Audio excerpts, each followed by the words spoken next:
Hello and welcome to the microbiology class. I sincerely hope that you all are doing great. Today we will discuss a very important virus. The virus that was first observed by a German pathologist back in 1881. And they see that there is an enlarged cell with enlarged nuclei in the fluid of some of the vesicles that was taken from the infant. Now, the virus was discovered back in 1950s by a team of scientists that discovered the polio, measles, mumps, and chickenpox virus. The virus is extremely important as it causes both congenital abnormalities in the fetus and it can cause the acquired infections. Now, the name of the virus that we'll discuss belongs to the family of the herpesvirides, and we know that we have 5-6 important viruses starting from herpes simplex 1, 2, varicella zoster virus, and CytoMGEBV virus, and Epstein-Barr virus, and herpes simplex 8. We'll start today with the CytoMGEBV virus. And the CytoMGEBV virus, it causes disease, what we called as the cytoplasmic inclusion disease. The SMV, it causes especially the congenital abnormalities in the neonates. This is a very, very common and the most important cause of congenital abnormalities in the neonates. It is also, you see, one of the important causes of heterophilic negative mononucleosis, which is a generalized group of symptoms in which there is a fever, there is a sore throat, there is lymphadenopathy, but there is no exudative pharyngitis. There is a mild pharyngitis, but you will not have the exudative of that. This is what we call as the pneumonia in immunocompromised individuals. The CytoMGEBV virus is structurally and morphologically, it is identical to that of the herpes simplex virus, but of course it is genetically different. So the morphologically, it has all the components that we can normally see in case of, we have already discussed in herpes viruses, but genetically it is a different. What does this cell do? It, as the name indicates, it's a giant cells formed. Cyto means cells, and megalo means large. So it makes a large cells. So this is what we call the inclusion. Then it has this inclusion in the nuclei of the affected cells. So the congenital abnormalities associated with that of the pneumonia immunocompromised individual, and what we call as another thing, heterophilic negative mononucleosis characterized by the fever, sore throat, lymphadenopathy, but no exudative pharyngitis, mild pharyngitis in the immunocompetent individuals. So can affect both the immunocompromised, immunocompetent, along with that of the fetus or the newly born baby.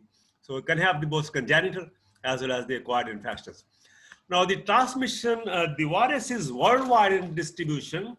Almost every country have the incidence, and almost 80% population of the infants, they have been exposed to this infection.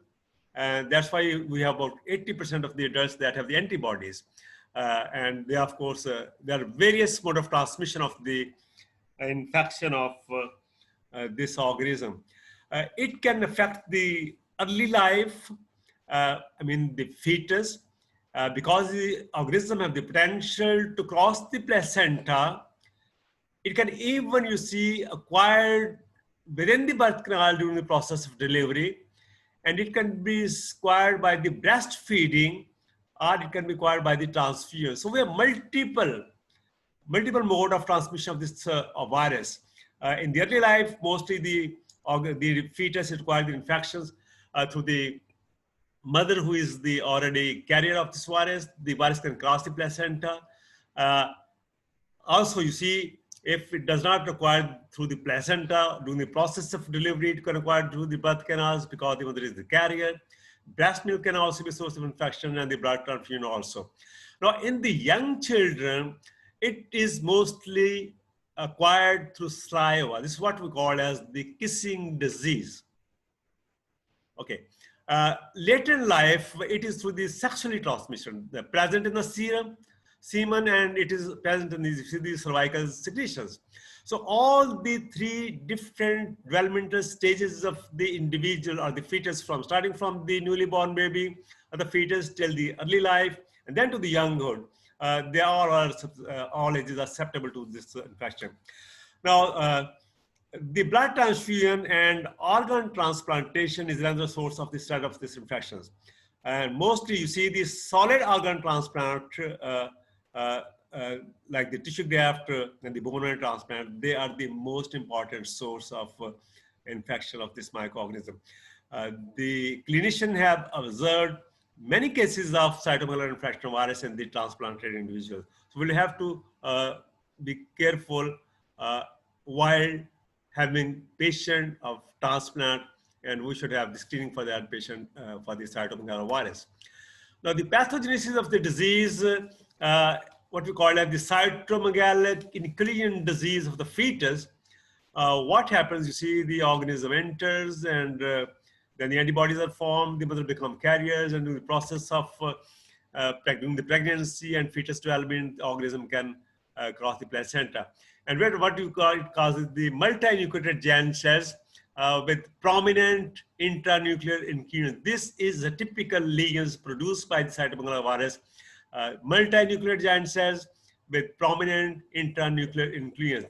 The fetus itself is not affected if the pregnant mother has the antibodies, because the antibodies can cross the placenta and provide protection to the fetus.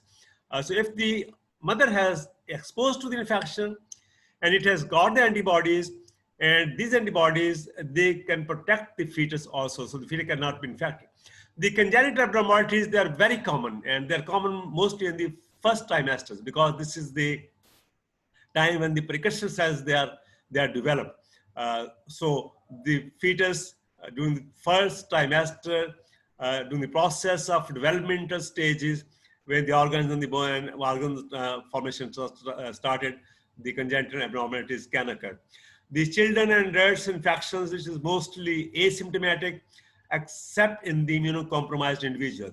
So the fetus, the immunocompromised individual, and immunocompetent individuals all can get the infections, but the children, they remain, or the adult can remain asymptomatic until unless they have some immunocompromised situation, like the transfusions, like the bone marrow, you see the cancer, or the bone marrow transplant, or the tissue transplants. So immunocompromised, they are the main target, along with that of the fetus who can acquire the infection. The organism can also undergo latency in the kidneys, in the cervical cell, and in the leukocytes. Now, the infection of the newly born during the birth and the reactivation of the organism in latency, if you see the cell-mediated immune response decrease. Now, this is mostly the cell-mediated immune response that provide protection to the fetus or to the individual, to the young. It is not the antibodies that protect. Antibody protection is for a short time, and the virus will neutralize the circulating antibodies. But if the cell-mediated immune response has been elicited, then of course it will decrease the incidence of the reactivation of this organism. Immunosuppressive drugs, they affect by the T cell inhibition and the circulation antibodies, and the cell-mediated immune response, they provide most defense. So defense is of bilateral, cell-mediated immune response along with that of the antibody circulation, but long-term inhibition of the reactivation of this disease is because of the cell-mediated immune response. So if you are competent enough to handle or to elicit the immune response, there is absolutely no problem. But if you're compromised, then there is every possibility that because of inhibition of the cell-mediated immune response, you can get the latent infection. The cell-mediated immune response is, that's why it's very important, because the suppression, it leads to the systemic infection. So we will hardly see the systemic infection of the cytomegalovirus virus in case of immunocompetent individuals whose cell-mediated immune response is fully functional. But if this response is compromised, cell-mediated immune response is not, you see, the competent enough, then you can have the systemic infection. The clinical finding of this viral infections, about 20% of the infants, they are infected during the gestation when they are, you see, when they're in the development stage and in the developmental stage. And this infection, which is mostly because of the cross through the placenta, is manifested by the cytomegalic inclusions disease. And this disease is characterized typically by the microcephaly. There are seizures because of the involvement of the brain. There may be deafness because of some damage to the auditory nerves, and there is jaundice and purpura, means that the systemic, along with that of the localized infections, can occur. The purpuric lesions, they resemble what we call the blueberry muffins. This is because of the thrombocytopenia. So blood picture will always show thrombocytopenia. If you have, you can see the lesions, which are blueberry muffins, like the berries that we have in the muffins. The hepatosplenomegaly, that can lead to the cause of mental retardation in the infants. And the viruses continues to be excreted in the urine for several years. So we will have to take care of all these indications in the newly born baby. Now, in the immunocompetent individuals, there is what we call as the heterophil negative mononucleosis. The cytomegalovirus, it causes heterophilic negative mononucleosis. We'll discuss it. In the immunocompetent individual, which is characterized by the fever, the lethargy, the abnormal lymphocytes, and the peripheral blood smears. In the immunocompromised individuals, the systemic infections, as we have seen, that if the cell-mediated immune response is intact, the reactivation and systemic infection will not occur. But if the cell-mediated immune response is compromised because of the diseases, then you see the systemic cytomegalovirus infections occur, and it causes the pneumonitis, the esophagitis, hepatitis. You see, these 7 organs, multiple organs, they're involved. There is renal and bone marrow transplant individuals. They are mostly having systemic cytomegalovirus infections because of the decreased cell-mediated immune response, and the infection can take place in the kidneys and in the other area, if particularly there is a bone marrow transplant or renal transplant. The blood transfusion is really involved with that. So this is what we call as it is the disease of the solid organ transplant, the kidney and the bone marrow. Now, the disease can also affect the eyes, and it can cause retinitis, along with that, the pharyngitis and other area. Now, the immunocompromised individuals, what we call as the AIDS individuals, and we have discussed, they are more prone to the systemic infections because of the cytomegalovirus infection. They infect the intestinal tract also, and they lead to what we call as the intractable colitis, so with the diarrhea. The retinitis, it can also lead to the blindness in AIDS individuals. Intractable colitis, along with that of the retinitis, they are very, very common with that of the cytomegalovirus in case of immunocompromised individuals who have undergone the solid organ transplant. The white fluffy retinal necrosis, as you can see in this slide, is with the lying retinal hemorrhages somewhere. They are the characteristic of this myocognitive. Typical lesions produced by the cytomegalovirus in immunocompromised individuals, retinitis, manifested with the with the retinal hemorrhage and the retinal necrosis to some extent. Whereas the typical lesions in case of uh, newly born babies are the muffins, the what you have seen already. Go back to see, and you see this is what we call as the blueberry muffins. We have to keep in mind all that.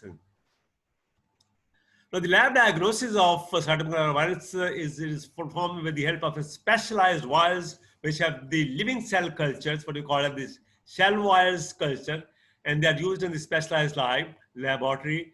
And we grow the virus in this living cell line, which is placed in a very, very small tube. And then we detect the presence of this virus by the immunofluorescent antibody technique. The PCR assay for the detection of the DNA or RNA and the tissue or the body fluids has been very successfully used. It's highly sensitive, highly specific, and it's easy to perform, and it's a preferred method of identification of the virus compared to that of the growing of virus in the cell walls. We can also use the fluorescent antibodies and the histological staining of to determine the inoculant bodies in the urine and the tissues. This is what we call as the intranuclear owl's eye shape. You can see over here the eye-shaped lesion, the owl-shaped lesion that we can see over here. They are characteristics and the inoculants seen in the urine and the tissues. And now the antigemia, the presence of antigen in the blood, this is an indicator, and it can be measured for the detection of specific proteins, what we call as the PP65, which is within the blood lymphocytes infected by the cytomegalovirus. The blood lymphocyte infected by the cytomegalovirus, they see there's a specific protein which is known as PP65. This is detected, and this determines the presence of antigen in the body for the diagnosis.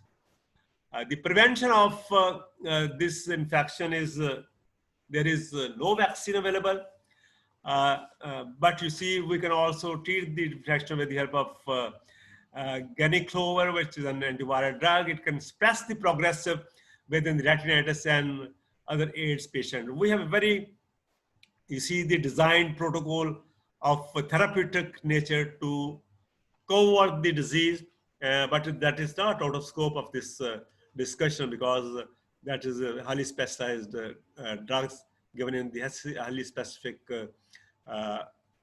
lesions produced by this virus. So we're not going to the details of the treatment, but we'll discuss some of the precautionary measures that we can adapt. There is no vaccine.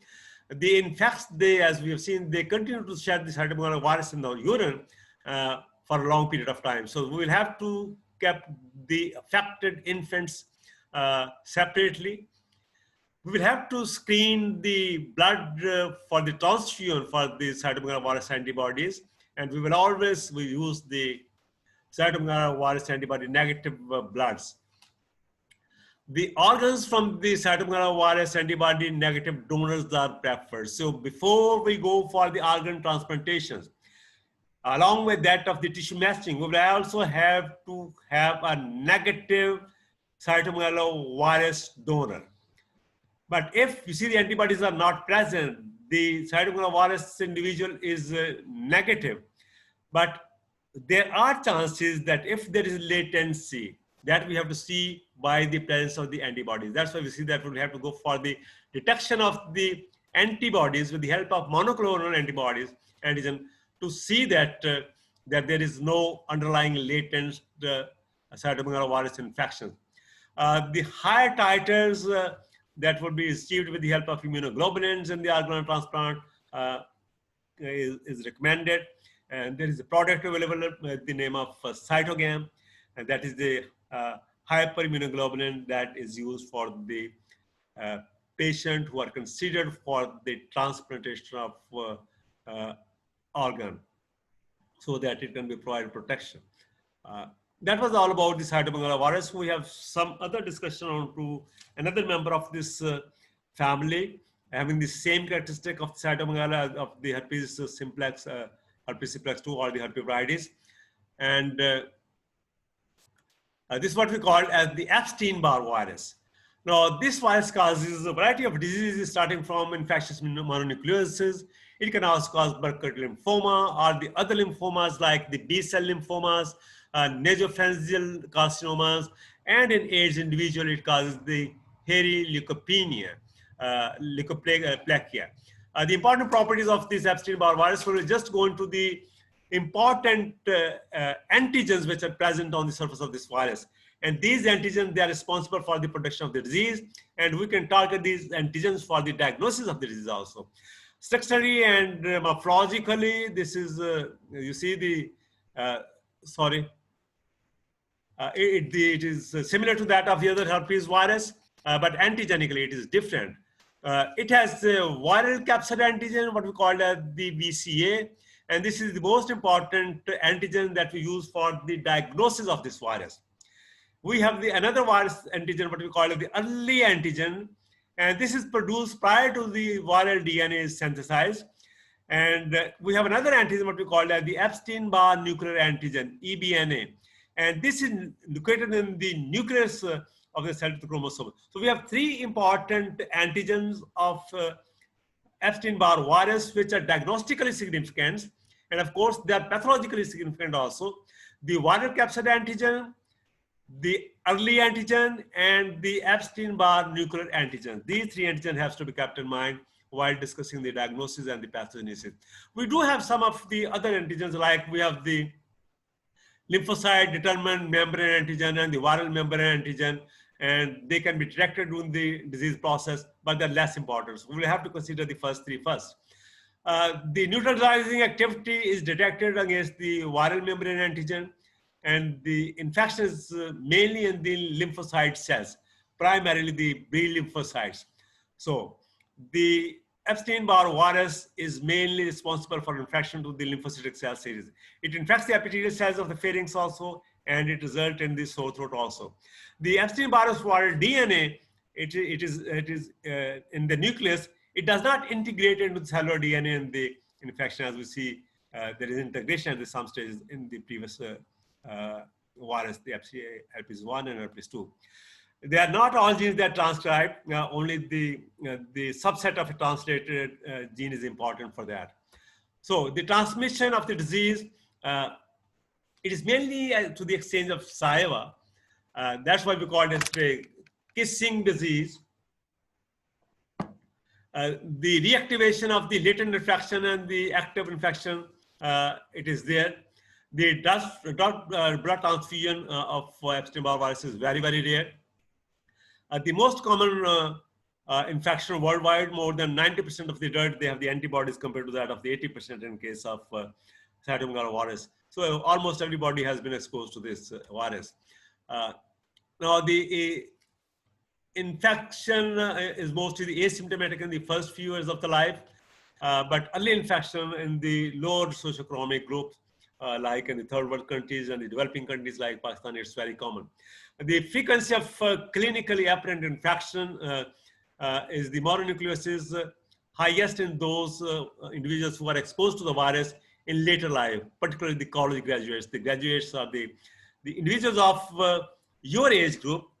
They are more frequently presentable of clinical signs and symptoms in terms of infectious mononucleosis, because the incidence are very, very high in the college students. The pathology and the immunity, there is really an oropharynx organism in the oropharynx. Then from the oropharynx, it goes to the blood, and then it infects the B lymphocyte, and there is cytotoxic T lymphocytes reacts against the infected B virus. Now, the T cells, what we call the atypical lymphocytes, they are seen in the blood smears in case of infection. The immune response, it consists of first the IgM antibodies to the VCA antigen, which is followed by the IgG antibodies. So then, of course, the IgM response is there. So in the initial stage, when there is acute onset, we always have the IgM, and then later on, that indicates the chronic case, or that in case the covert case, or the previous infections with the help of IgM antibodies. There's the immunity produced by this Epstein-Barr virus is a lifelong immunity. It based on to the antibody to the viral membrane antigen that we have seen. There is non-specific heterophilic antibodies. The antibodies were produced not against the Epstein-Barr virus, but against some of the other viruses or some of the other antigens also. So the immunity is heterophilic, non-specific type of antibodies can also be found. The heterophage, as I said, it refers to the antibodies were detected by the test in which we use the antigens which are different from the antigen of the induced them. Now, we use different antigens compared to that of the Epstein-Barr virus. We use some other antigens, and there is also a reaction. This is what we call it the heterophilic antibody reaction. So if the antibodies, they react to a different antigen, which is not the specific antigen against that virus, this is what we call as the heterophilic antibodies. They agglutinate the heterophilic antibodies. They can agglutinate the sheep as the horse hormesis in the laboratories. And within the 6 months, the recovery can also occur.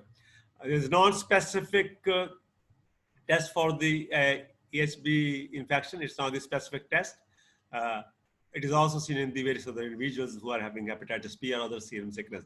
So non-specific heterophilic antibodies test can be used, but it's not a specific, because we can also have same kind of positive test with the hepatitis B virus and the serum sickness. The clinical findings, there is a mortality rate is very high, 75%. Primarily, we'll see the fever, sore throat, splenomegaly, lymphadenopathy, anorexia, hepatitis and flood. You can see the generalized signs and symptoms and the involvement of the different body organs because of the systemic infection. Sometimes there is spontaneous recovery, 2 to 3 weeks. Splenic rupture can also be seen by in the patient, in the individual who play the contact sports like the football. And this is a rare complication of the virus. If you have a history of a player who has a contact with the other players, may have some of the splenic, you see the megaly leads to the rupture. There's severe fatal progressive infectious mononucleosis in children, particularly those who have the X-linked. This is not important because of the concern of the genetics. The leukopenia, particularly which is characterized by the whitish non-malignant lesions with irregular type of hairs surface on the later side of the tongue. They're very common. This is how the lesions look like in hairy leukopenia. These are the other lesions. These are the other lesions that we can see, the whitish non-malignant lesions. These are the, you see the, sorry. These are the some advanced lesions. You can also see the involvement of the, you see the regional lymph nodes in these cases.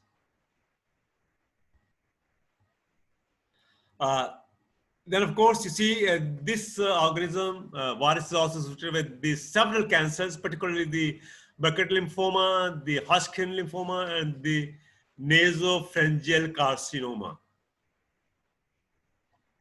The decreased